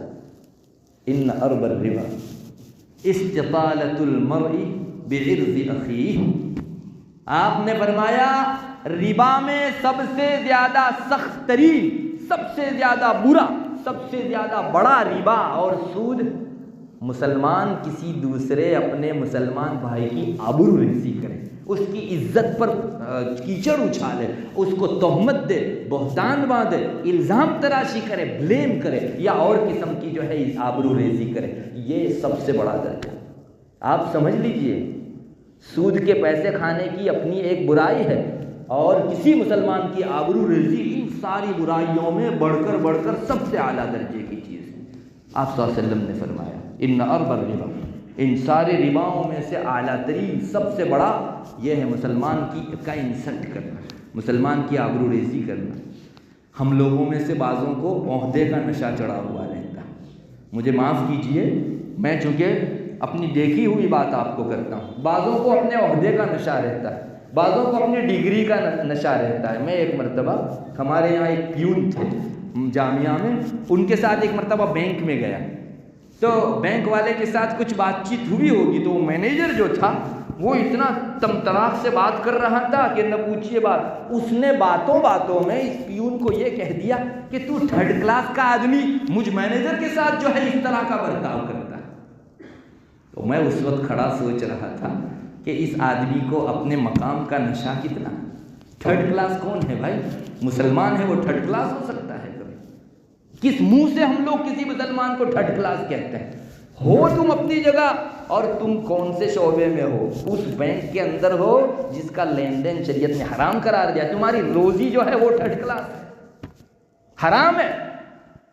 منشی اگر بینک میں سود کا حساب لکھ کر پیسہ کماتا ہے تو کسی مفتی کا فتویٰ نہیں ہے، رسول اللہ صلی اللہ علیہ وسلم کا ارشاد ہے کہ اس پر لعنت ہو، روایت میں آ چکا ہے۔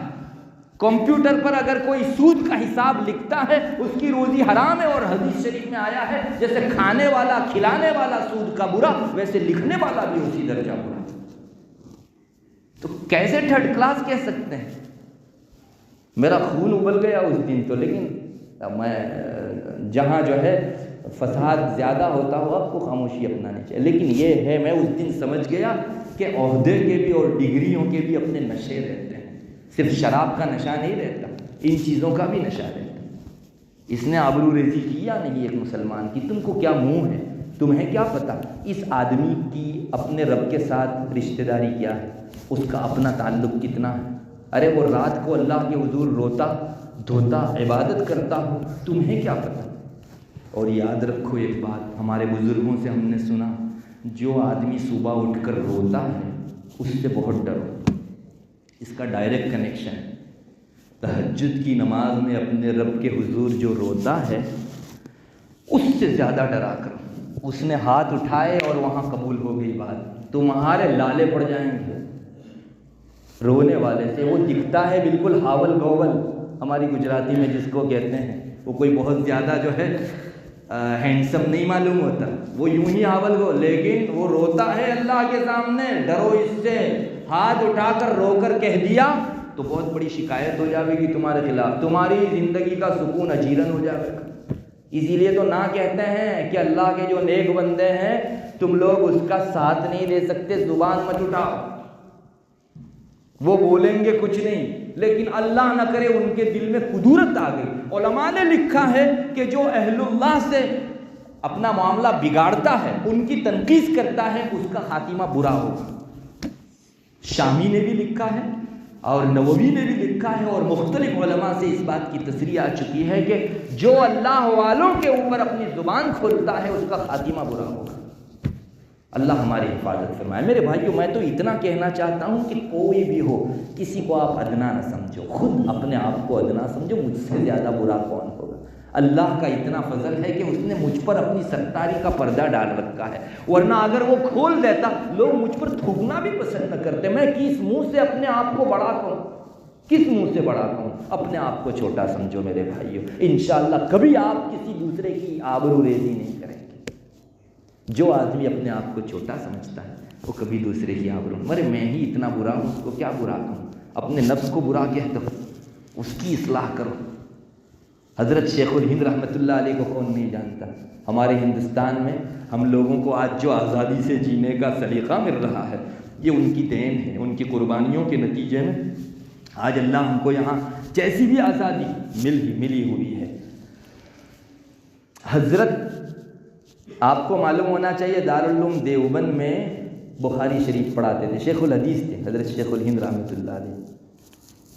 ایک مرتبہ سبق کے درمیان میں اپنے شاگردوں کو کہنے لگے، وجد میں آ گئے، اللہ والے تھے، وجد میں آ گئے، فرمانے لگے میں اللہ کی قسم کھا کر کہتا ہوں کہ تم میں سے ہر طالب علم مجھ سے افضل ہے۔ اللہ اکبر! یہ وقت کا شیخ جن کے ساتھ وابستگی میں لوگ اپنی سعادت سمجھتے ہیں وہ فرماتے ہیں. اور ایک اپنے شاگرد کے متعلق، شاید 313 کی کچھ تعداد تھی شاگردوں کی، فرمایا میں قسم کھا کر کہتا ہوں کہ میں اپنے آپ سے تم میں سے ہر ایک کو افضل سمجھتا ہوں. کیا جگر گردہ ہوگا ان کا. کمالات کے اعلیٰ معیار پر پہنچ کر بھی آدمی تواضع برتے، یہ ہے جگر گردے کی بات. یہاں ہم لوگوں کو تو تھوڑا سا کمال حاصل ہو گیا، معمولی سی 200-400 رکعت کچھ نماز پڑھ لی اور ہم سمجھنے لگے کہ ہم اعلیٰ ہیں اور سامنے والا ادنا. صلی فلان وانتظر الوحی، آدمی نے نماز پڑھی اور اب انتظار میں بیٹھا کہ اب وحی آئے گی جبریل کی طرف سے. میرے بھائیوں، یہ ایسا نہیں ہوا کرتا. اپنے آپ کو گھٹیا سمجھو، یہ تواضع ہے. شریعت چاہ رہی ہے کہ اللہ تبارک و تعالیٰ کہ یہاں بندہ سب سے اعلیٰ تب بنے گا جب کہ اپنے آپ کو سب سے زیادہ متواضع بناوے، خاکسار بناوے، میں کچھ نہیں. اللہ کرے یہ چیز ہم اپنے اندر پیدا کریں. انشاءاللہ کسی کے انسلٹ کی کبھی جرت نہیں ہوگی ہم کو. دوسرے نمبر کے اوپر مال ہے. مسلمان کا مال بھی بڑی عزت رکھنے والا ہے.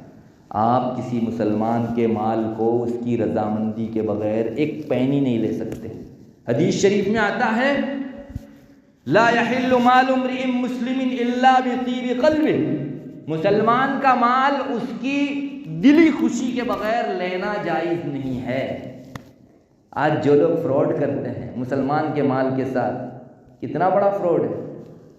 اپنے لیے بہت بڑا بوجھ لے رہے ہیں. وہ کل کو اللہ تعالیٰ کے یہاں جب حساب دینا پڑے گا تب پتہ چلے گا کہ ہم نے دوسروں کا جو مال کھایا اللہ تعالیٰ کتنا ناراض ہو گیا. میں آپ کو کیا بتاؤں، ابن نجیم نے اپنی اشباح کے اندر یہ جملہ لکھ رکھا ہے، اگر کسی انسان نے دوسرے کی ایک دانک کے بقدر چیز لے لی، ایک دانک کے بقدر، میں بتا رہا ہوں دانک کیا چیز ہے، ایک دانک کے بقدر چیز لے لی تو جب تک 700 با جماعت نماز صاحب حق کو نہیں دی جائے گی تب تک اس کی خلاصی نہیں ہوگی. یہ ایک بہت بڑے ذمہ دار حنفی صاحب علم جن کی کتاب افتاء کے طالب علموں کو پڑھائی جاتی ہے اور یہ جملہ بھی ان میں آتا ہے، آپ نے کسی کا ایک دانک کے بقدر حق لے لیا تو جب تک 700 با جماعت نماز سامنے والے کو نہیں دیں گے اس وقت تک اللہ تعالیٰ کے یہاں حساب نہیں چلے گا. 700 نماز دو. اور دانک کس کو کہتے ہیں؟ درہم جو ہے، پرانے زمانے میں سکے ہوا کرتے تھے سونے اور چاندی کے. سونے کا جو سکہ ہوتا تھا اس کو دینار کہتے تھے، اشرفی بھی بولتے ہیں اس کو، اور چاندی کا جو سکہ ہوتا تھا اس کو کہتے تھے درہم. وہ جو چاندی کا سکہ ہوتا تھا اس کے 6 ٹکڑے کرو تو چھٹا ٹکڑا کتنا چھوٹا بنے گا، شاید 32 گرام کچھ بنتا ہے. علماء فرماتے ہیں اتنا اگر کسی نے کسی کا لے لیا 700 با جماعت نماز پڑھنی پڑے گی. کوئی کم نہیں ہے. بعض لوگ سوچتے ہیں کہ ارے بہت نماز پڑھی ہے تھوڑا بہت دے دلا دیں گے. ارے 700 نماز اتنے دانک کے بقدر جب چلی جائے گی انسان کی تو پھر جو ہے اور حقوق کے بارے میں آپ کیا سمجھتے ہیں؟ کھٹاکھٹ ساری نیکیاں ختم ہو جائے گی اور آدمی مسکین بن کے کھڑا ہو جائے گا اللہ تبارک و تعالیٰ کے حضور. اللہ ہماری حفاظت فرمائے. میرے بھائیو ہرگز لائٹلی مت لو. ہمارے پاس آنکھیں کھلی ہے، سانس میں سانس آتی جاتی ہے، ہم سب کر سکتے ہیں. آنکھیں بند ہونے کے بعد کچھ نہیں ہوگا. کوئی کسی کے لیے نہیں کرتا. نہیں دیکھا آپ نے لوگوں نے زمینیں دبائی، ان کی اولاد کھا رہی ہے اور سزائیں پا رہے ہیں وہ دبانے والے، قبر میں سونے والے. کوئی کسی کے لیے کچھ دیتا نہیں. اللہ کے واسطے کسی کا حق ایک پینی بھی میرے پاس نہ رہ جائے اس کا خیال رکھو. بہت سے لوگ دوسروں سے قرض لیتے ہیں اور قرض لے کر پھر بھول جاتے، نہیں دیتے. ہمارے یہاں تو میں نے ایک ہمارے صاحب علم دوست کے پاس ایک مرتبہ شکایت کی کہ لوگ کسی کو قرض کیوں نہیں دیتے جبکہ قرض کا بہت بڑا ثواب ہے اور دینا چاہیے. زکوٰۃ کا ثواب 10 گنا ہے اور قرض کا ثواب 17 گنا. آپ سنیے 17 گنا ہے، یعنی زکوٰۃ آپ دیں گے، صدقہ دیں گے، 1 نیکی کی 10 نیکی، لیکن قرض کسی کو دیں گے اللہ تعالیٰ 1 روپیے کے بدلے 17 روپیے آپ کو دیں گے. تو میرے دوست نے بتایا کہ جی ہاں لوگوں میں ویسے تجارت کا مزاج بھی بہت ہو گیا ہے مگر لوگ آج قرض لے جاتے ہیں نا تو یہ کہہ کر ہی لے جاتے ہیں اس کا بوچھ مار دیں گے، یعنی دینا نہیں ہے، یہی نیت ہے پہلے سے. میرے بھائیوں ایک مسلمان کا مال آپ لے کر جا رہے ہیں جس نے تم پر احسان کیا، اللہ تبارک و تعالیٰ کے یہاں اس کی سزا بھی سن لیجئے۔ حدیث شریف میں بھی یہ مضمون آیا ہے کہ جو آدمی مقروض ہو کر مرا اور باوجود قدرت کے اس نے دین ادا نہیں کیا تو اس کو قبر میں بندھا ہوا رکھا جاتا ہے، مغلول بندھا ہوا رکھا جاتا ہے، اس کو آگے نہیں بڑھنے دیا جاتا، جنت اور اس کے درمیان میں پردہ ڈال دیا جاتا ہے۔ حدیث شریف میں ہے اگر شہید ہو کر بھی مرا مگر اس کے ذمے میں قرض تھا تو اس کو جنت میں نہیں جانے دیا جاتا جب تک دنیا میں اس کا قرض ادا نہ ہو جائے۔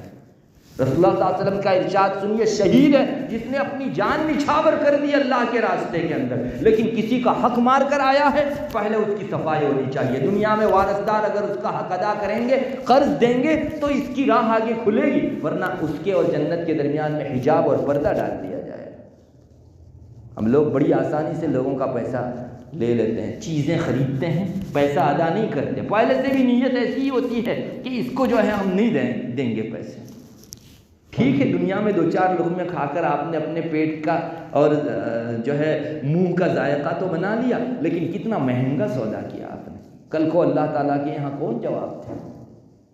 میرے بھائیو، اللہ یہ سب نہ کرنے کے کام ہے، نہ کرنے کے کام ہے۔ مجھے تو افسوس ہوتا ہے مسلمانوں کا مال لوگ ایسی حالت میں لے لیتے ہیں کہ اللہ کی پناہ، اللہ کی پناہ۔ ایسا ہوتا ہے ایک مسلمان کسی دوسرے کی زمین کی حفاظت کرتا ہے، بیرون ملک میں ہے اس کا رشتہ دار، وہ جب آتا ہے اور کہتا ہے کہ بھئی اتنے سالوں تک تو ہم نے تم کو کھانے دیا، اب ہم چاہ رہے ہیں کہ بیچ دیں اس کو۔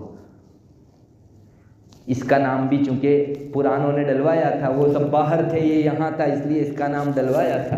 ایک دستخط کرنے کے 50 لاکھ روپے لیتا، حلال ہے اس کے لیے؟ ارے انہوں نے تم پر احسان کیا کہ اتنے سالوں تم کو کھانے دیا، کس منہ سے 50 لاکھ؟ 50 پینی بھی آپ نہیں مانگ سکتے، چیز جس کی ہے دے دو، کس مد میں یہ 50 لاکھ جائیں گے؟ یہ غصب ہے، یہ قابولی اگرانی ہے، آپ خواہ مخواہ کر رہے ہیں اس کے پاس، آپ کو حق نہیں ہے 50 لاکھ لینے کا، دستخط کا کیا پیسہ لینے کا، ان کی چیز ہے، دے دو ان کو۔ اور آپ نے لیے 50 لاکھ تو تیار تھا حساب دینے کے لیے، اللہ تعالیٰ کے تیار نہیں ہے۔ یہ کتنا کام آئے گا 50 لاکھ آپ کو؟ آپ نے ایک کار لی نہایت مہنگی، اللہ نہ کرے اس کا ایکسیڈنٹ ہو گیا، 50 لاکھ صاف۔ گھر لیا، ٹوٹ گیا، اور ایسا گھر پنپتا بھی نہیں، اس گھر کی دیوار کاٹنے دوڑتی ہے جو اللہ کی ناراضگی والے پیسوں سے بنایا ہو۔ معاف کیجئے، پھر ہم لوگ شکایت کرتے ہیں کہ گھر میں آتا ہوں اور بے سکونی ہو جاتی ہے، گھر میں ایک گھڑی چین نہیں رہتا۔ آپ کی دیوار سے پوچھ لیجئے، وہ کسی کے حق کی اور کسی کے رونے کی آواز کے ساتھ تیار ہوئی ہے، کسی کی ہائی لگی ہے اس کو، اس گھر میں کیسے سکون ملے؟ قبضہ چھوڑنے کے پیسے لیتے ہیں، میں قبضہ نہیں چھوڑوں گا، اتنا پیسہ دوں۔ ارے قبضوں کی ماں، اللہ تعالیٰ کے یہاں نہایت سختی کے ساتھ جو ہے اس کا معاملہ ہوتا، بہت عام ہے، اچھے اچھے لوگ ایسا کرتے ہیں، بہت تعجب ہے، اور ان پر ان کا روزگار چلتا، ان کا روزگار چلتا ہے۔ اللہ نہ کھلاوے میرے بھائیوں، اللہ نہ کھلاوے، ایک لقمہ بھی ایسا نہ کھلاوے اللہ تبارک و تعالیٰ، اور کسی سے اللہ نہ کرے کوئی چک ہو گئی ہو، معاملہ صاف کر لو۔ میری سانس میں سانس سے میں بات کر سکتا ہوں، معافی تلافی کر سکتا ہوں، لے دے سکتا ہوں، کل کو کوئی کرنے والا نہیں ہوگا میرے بھائی، کوئی کرنے والا نہیں ہوگا، اس لیے کسی کا مال ناحق مت کھاؤ۔ آج ہم نے چکنے چپڑے عنوان سے دوسروں کا مال ہڑپ کرنے کی کے راستے اپنا رکھے ہیں۔ اب سود کے نام سے، انٹرسٹ کے نام سے تو مسلمان لے گا نہیں، عام مسلمانوں کے دلوں میں سود کی برائی بیٹھی ہوئی ہے، اس لیے نہیں لیں گے، تو دنیا والے سمجھ گئے ہیں، انہوں نے جو ہے ابھی فکس بینیفٹ کے نام سے انٹرسٹ جاری کیا ہے، عنوان بہت اچھا لگا دیا، لیکن اس کی وجہ سے حقیقت تھوڑی بدل جاتی ہے۔ پاخانے کے اوپر اگر کسی نے سونے چاندی کا ورق لگا دیا تو وہ کھانے کی چیز بن جائے گی۔ ایسا ہی کیا ہے لوگوں نے، اور غیروں نے ہم کو راستہ بتایا، اور ہم نے اپنی شریعت سے پوچھے بغیر آنکھ بند کر کے ان کے حلال حرام پر جو ہے کام کرنا شروع کر دیا۔ بہت سے اب تو یہ لے کر آتے ہیں پرپوزل، کہتے ہیں کہ ہم نے جو ہے فتویٰ پوچھا ہے، اس کا حلال ہے، یہ ہمارا جو انویسٹمنٹ ہے یہ حلال ہے۔ اور کیسا بھائی، تم 25 لاکھ ہم کو دے دو۔ سننا کیسے جو ہے لوگ کرتے ہیں، 25 لاکھ انویسٹ کر دو، ہم کو دے دو، اور ہم جو ہے لگائیں گے، اس کو ٹرن اوور کریں گے، ہر مہینے کے 25 ہزار تم کو نفع دیں گے، ہر مہینے کے 25 ہزار نفع۔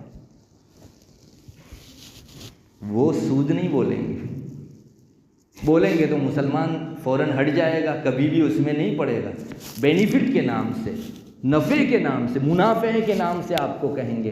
ارے کوئی تجارت دنیا میں ایسی ہے جس میں گارنٹی ہو کہ ہر مہینہ 25,000 نفع ہی نفع ہوگا, یہ سود ہی ہے, لیکن اس پر سونے کا ورق لگا کر جو ہے گوبر کو نام دوسری چیز کا دے دیا گیا ہے. مجھے معاف کریں, مسلمان بھی جو ہے اپنی شریعت سے نہیں پوچھتا. انہوں نے کہا گویا بہت بڑے مفتی صاحب ہیں یہ رمیش بھائی, بہت بڑے مفتی صاحب ہیں.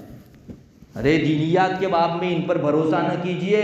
آپ اپنی صحت کے لیے کسی چلتے پھرتے ایرے غیرے کے اوپر کبھی بھروسہ کرتے ہیں؟ کسی نے بھی آپ کو دوائی دے دی, لے لیتے ہیں. اپنے بدن کے اعتبار سے تو اتنے الرٹ ہیں, لیکن دین کے بارے میں کسی نے بھی کچھ سنا دیا آپ نے مان لیا. مت کیجئے, اپنی شریعت سے پوچھئے. میں پوچھوں گا, میری شریعت میں ہاں کہے گی تو لوں گا انشاءاللہ. اللہ اس مسلمان کو کبھی ضائع نہیں کریں گے میرے بھائی, کبھی ضائع نہیں کریں گے. اور دیکھ لیجئے جنہوں نے احتیاط رکھ کر, پھونک پھونک کر, قدم رکھ کر اللہ تبارک و تعالیٰ کے احکام کی رعایت کر کے روزی کمائی, اس کا پیٹ بھی ٹھنڈا, جی بھی ٹھنڈا, گھر بھی ٹھنڈا, وجود بھی ٹھنڈا اس کا. ایسوں کے گھر میں جا کر آپ 5 منٹ بیٹھ جائیں گے نا تو آپ کی پریشانی دور ہو جائے گی, اس لیے کہ اس نے اپنے رب کا کہاں مانا. اور جنہوں نے سود و انٹرسٹ سے کوٹھیاں بسائی ہیں, سب فیسیلیٹیز ہونے کے باوجود بھی اندرون گرم ہے. 10 AC چلا لو, دل کو ٹھنڈا تھوڑا کرے گا, اندر تو بے سکونی کی موجیں اٹھ رہی ہے. فیسیلیٹیز آپ کے دل کو ٹھنڈا نہیں کر سکتی, بدن کو تھوڑی دیر ٹھنڈا کر دے گی, لیکن بدن کی ٹھنڈک جو ہے وہ دل تک پہنچے تب نا. میرے بھائیوں, وقتی لذت کے خاطر صرف کوانٹیٹی بہت بڑی دکھ رہی ہے, اتنی بنیاد پر اپنا دین مت بیچو. اللہ کو راضی کرو, کسی مسلمان کا مال مت. کھا رہے ہیں اس وقت بھی دنیا کے اندر, تھوڑا کھا کر بھی خوب خوشی سے جینے والے لوگ موجود ہیں, اور 7 نسلوں کا کر دیا لیکن پیٹ ابھی ان کا خالی ہے. میرے بھائیوں, تو یہ مالی اعتبار سے بھی کسی کو ہرگز یہ مت کرو. اللہ تبارک و تعالیٰ کے یہاں بڑا مقام ہے مومن کے مال کا. ہرگز ایک پیسہ آگے پیچھے مت کرو, فراڈ مت کرو تجارت کے اندر. جب تجارت کرو تو کچھ دھوکہ مت دو دوسرے کو, فراڈ نہ کرو. صاف صاف بتا دو, اللہ کم دے گا لیکن برکت والا دے گا. کوانٹیٹی کوئی چیز نہیں ہے, کوالٹی اصل ہے. ایک تیسری چیز ہے جان. کسی کے بدن کو اور جان کو بھی تکلیف نہیں پہنچا سکتے. میرے بھائیوں, یہ بھی بہت بری چیز ہے. ہم لوگ دوسرے کو مار پیٹ کر لیتے ہیں, کبھی بدن کے اعتبار سے نقصان پہنچا دیتے ہیں. اس کو بھی ہم بڑی آسانی سے لیتے ہیں, حالانکہ اللہ تعالیٰ کے یہاں اس کا حساب بھی بہت سخت ہے. خاص کر کے اپنے ماتحتوں کے اوپر, اپنے بچوں کے اوپر جب سزا کی باری آئے تو ایک دم سے سزا مت دو. زیادہ غصہ آ جاتا ہے, وہ اپنا نوکر ہوتا ہے, اپنا ماتحت ہوتا ہے, اپنے زیر دست ہوتا ہے, تو اس پر ہم ظلم کر بیٹھتے ہیں. میرے بھائیوں, جتنا تھا اس سے زیادہ اب اگر آپ نے مارا, اللہ تعالیٰ کے یہاں ایک مومن کے جان کے تعلق سے آپ نے ظلم کیا اور حساب دینا ہوگا آپ کو. ایک مرتبہ ابو داؤد شریفی کے اندر روایت ہے, غالباً حضرت ابو مسعود انصاری بدری رضی اللہ تعالی عنہ, انہوں نے اپنے غلام کو ایک مرتبہ ایک مار دیا. اس زمانے میں داسیاں غلام باندیاں ہوا کرتی تھی, تو جو غلام گھر میں کام کرتا ہے اس کو ایک تھپڑ مار دی. حضرت ابو مسعود خود فرماتے ہیں کہ میں نے جو ہی مارا اپنے غلام کو, تو پیچھے کوئی مجھے پکار کر کہہ رہا ہے, ابو مسعود تم اس پر جتنی قدرت رکھتے ہو نا, اللہ تم پر اس سے زیادہ قدرت رکھتا ہے. اللہ اقدر علیکم, اللہ تم پر اس سے زیادہ قدرت رکھتا ہے. حضرت ابو مسعود فرماتے ہیں میں نے پیچھے مڑ کر دیکھا تو حضرت نبی اکرم صلی اللہ علیہ وسلم آپ مجھے فرما رہے ہیں کہ بس اس کا جرم اتنا ہے کہ یہ تمہارا ماتحت ہے, تم جس طرح بے تحاشا چاہو اس کو مارو, اللہ زیادہ قدرت رکھتا ہے, وہ تم کو کب دبوچ لے کچھ پتہ نہیں. حضرت ابو مسعود انصاری رضی اللہ تعالیٰ عنہ نے فوراً فرمایا, اے اللہ کے رسول, میرے اس جرم اور گناہ کی وجہ سے اس کے کفارے میں نے اپنا یہ غلام آزاد کر دیا. فوراً انہوں نے آزاد کر دیا. آپ صلی اللہ علیہ وسلم نے فرمایا, ابو مسعود اگر تم یہ کفارہ ادا نہ کرتے تو جہنم کی لپیٹ تم کو آ لگتی, جہنم کی لپیٹ تم کو آ لگتی. اب ہم میں سے کتنے ہیں اپنے ماتحتوں کو یا کسی کو نوکر وغیرہ کو جو ہے بے تحاشا کبھی مار پیٹ دیتے ہیں. ہمارے یہاں جو کھیت میں کام کرنے آتے ہیں ان کو مار پیٹ کر دیتے ہیں. اللہ کے یہاں اس کا حساب ہوگا. جہنم کی لپیٹ ہی سے ڈائریکٹ کنیکشن ہے اس کا. آپ نے فرمایا کہ تم نہ کرتے تو جہنم کی لپیٹ آ لگتی تم کو. اس لیے میرے بھائیوں اس سلسلے میں بھی بہت چوکنا ہونے کی ضرورت ہے. حضرت تھانوی رحمۃ اللہ علیہ تو فرماتے ہیں کہ میں اپنے ماتحتوں کو, اپنے بچوں کو جو بھی پڑھنے آتے ہیں یا ہم سے متعلق ہے, ان کو جب سزا کی باری آتی ہے تو اس موقع سے فوراً کبھی سزا نہیں دیتا, اپنا غصہ ٹھنڈا ہو جانے دیتا ہوں. اب سوچتا ہوں کہ اس جرم کے اوپر اس کو کتنی سزا دینی چاہیے, کیونکہ فوراً انسان جب سزا دینے لگتا ہے تو غصے کے آویش کے اندر زیادہ ہی کر ڈالتا ہے. کتنی پتے کی بات, لوگ تو اتنا ڈرتے تھے اور ہم لوگ اتنے بے تحاشا ہیں میرے بھائی. اپنے ماتحتوں کو, اور یہاں رک کر یہ بھی کہوں گا کہ اب ماں باپ جو ہے نا وہ ظلم والی شفقت کرنے لگے ہیں اپنی اولاد کے اوپر. یہاں رک کر تھوڑا سا یہ بھی کہوں گا, ظلم والی شفقت کرتے ہیں. ابھی تو کتنے ماں باپ ہیں اپنے بیٹے کو اللہ کی نافرمانی کرتا ہوا بالکل نہیں روکتے. یہ ظلم والی شفقت ہے, یہ ہمدردی ہے. یہ بچہ کل کو, ہمارے بچے کو ہم دیکھتے ہیں اپنے گھر میں میوزک سن رہا, فلم دیکھ رہا ہے, سیریل دیکھ رہا ہے, ناچ گانا دیکھ رہا ہے, ماں باپ کی زبان نہیں اٹھتی. ابھی ہے تھوڑا سا اسکول سے بہت جو ہے ٹائرڈ ہو کر آیا ہے تو ریلیکس ہو جائے تھوڑا سا. یہ بچے کے اوپر ہمدردی ہے. یہ بچہ کل کو جو ہے گویا بنے گا اور آپ کے کھاتے میں جائے گا. یہ آپ روکیے اپنے بچوں کو.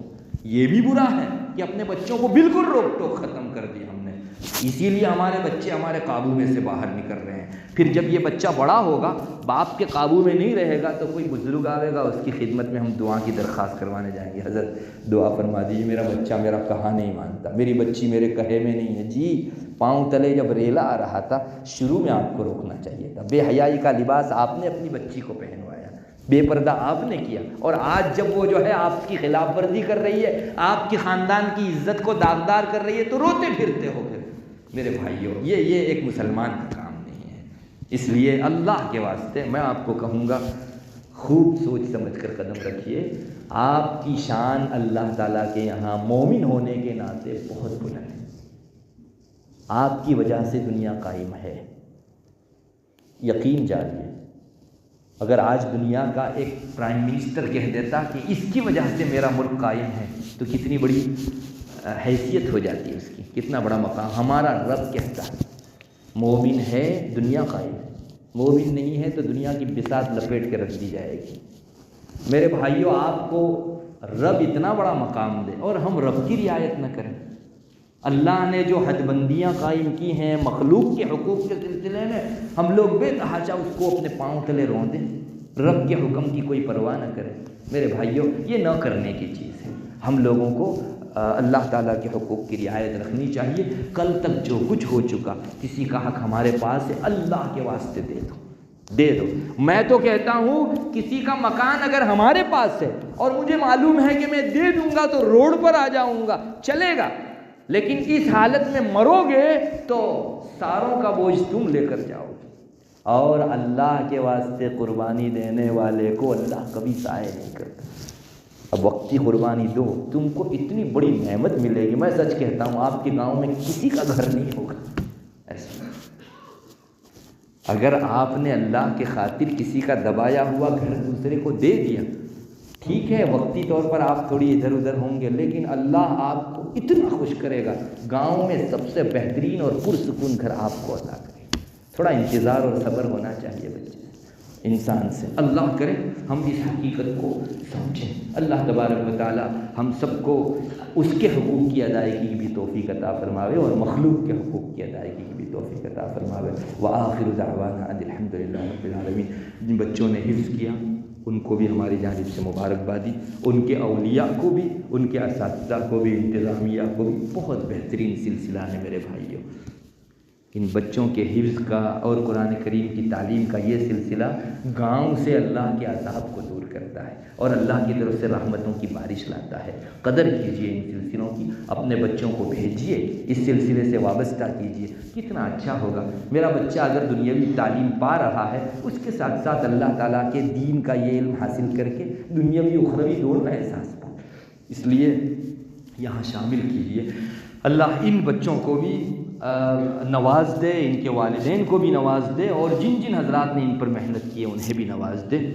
میں ان بچوں سے ایک درخواست کروں گا کہ تمہاری اسکول کی بنیادی تعلیم مکمل ہو، اس کے بعد آپ عالمیت کے اندر بھی ضرور حصہ لیں، مولانا بھی بننا ہے آپ لوگوں کو۔ اللہ تبارک و تعالی ہم سب کو جو ہے اپنی رضامندی والے کاموں کے اوپر چلا کر ناراضگی والے کاموں سے ہمارے حفاظت فرمائے۔ وآخر دعوانا الحمد للہ۔ ایک منٹ جی جی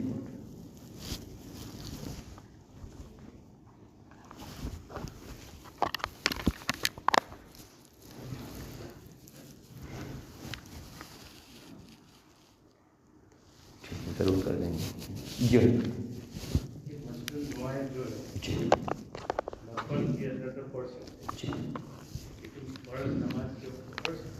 فرض میں علماء حنفیہ نے کہا کہ یہ ہمارے یہاں نوافل کے ساتھ خاص ہے۔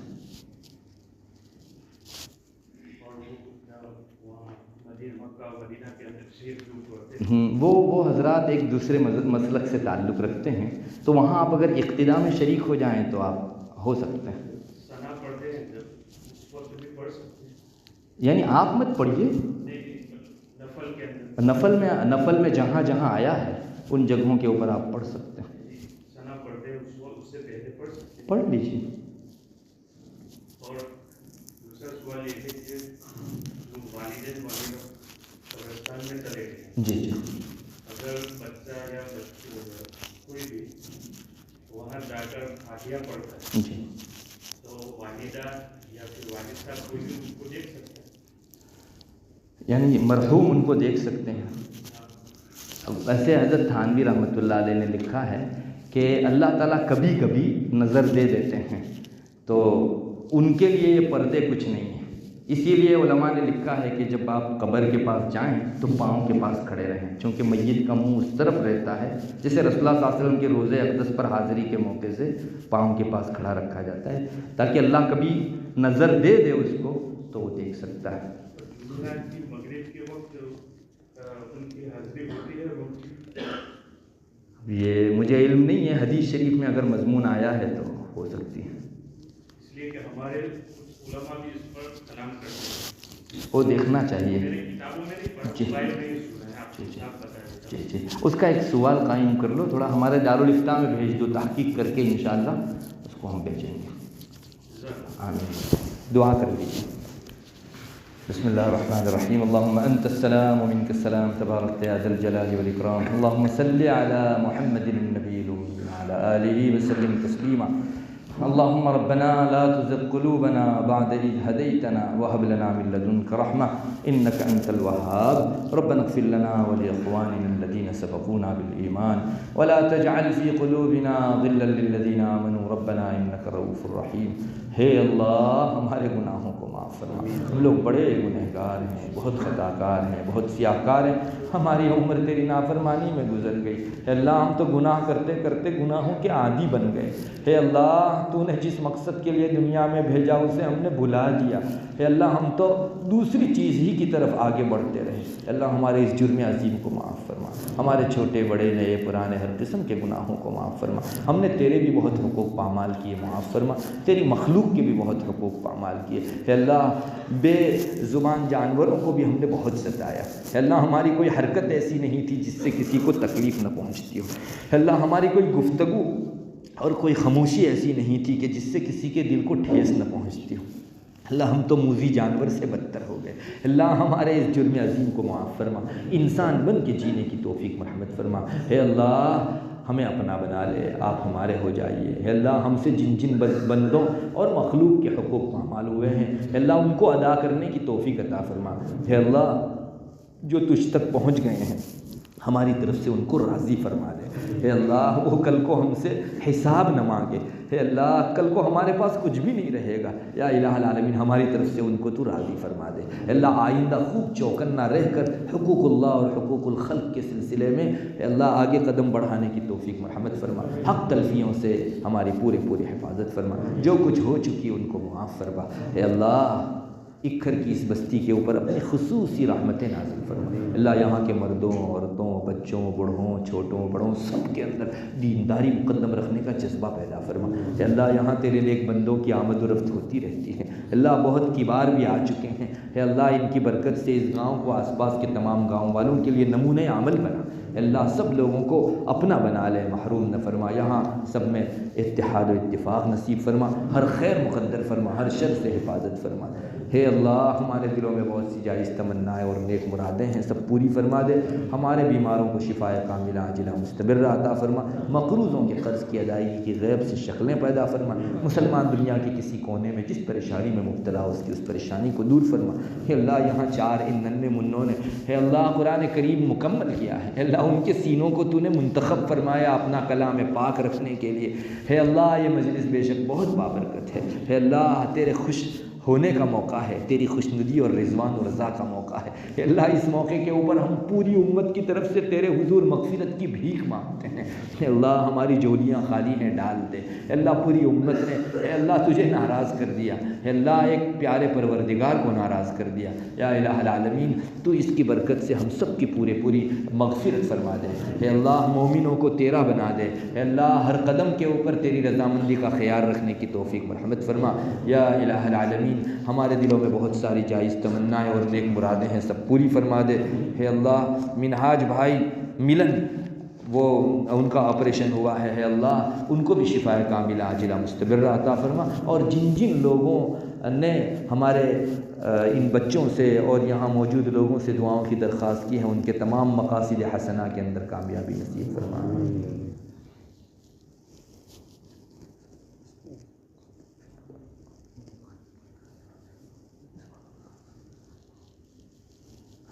اللهم اغفر لأمة محمد صلى الله عليه وسلم، اللهم ارحم أمة محمد صلى الله عليه وسلم، اللهم أصلح أمة محمد صلى الله عليه وسلم، اللهم احفظ أمة محمد صلى الله عليه وسلم، اللهم ارفع أمة محمد صلى الله عليه وسلم، اللهم انصر أمة محمد صلى الله عليه وسلم، اللهم اشفي أمة محمد صلى الله عليه وسلم، اللهم اهدي أمة محمد صلى الله عليه وسلم، اللهم تجاوز عن أمة محمد صلى الله عليه وسلم، اللهم فرج عن كرب أمة محمد صلى الله عليه وسلم، اللهم إنا نسألك من خير ما سألك منه نبيك وحبيبك سيدنا ومولانا محمد صلى الله عليه وسلم، ونعوذ بك من شر ما استعاذ منه نبيك محمد صلى الله عليه وسلم، أنت المستعان وعليك البلاغ ولا حول ولا قوة إلا بالله، سبحان ربك رب العزة عما يصفون وسلام على المرسلين والحمد لله رب العالمين۔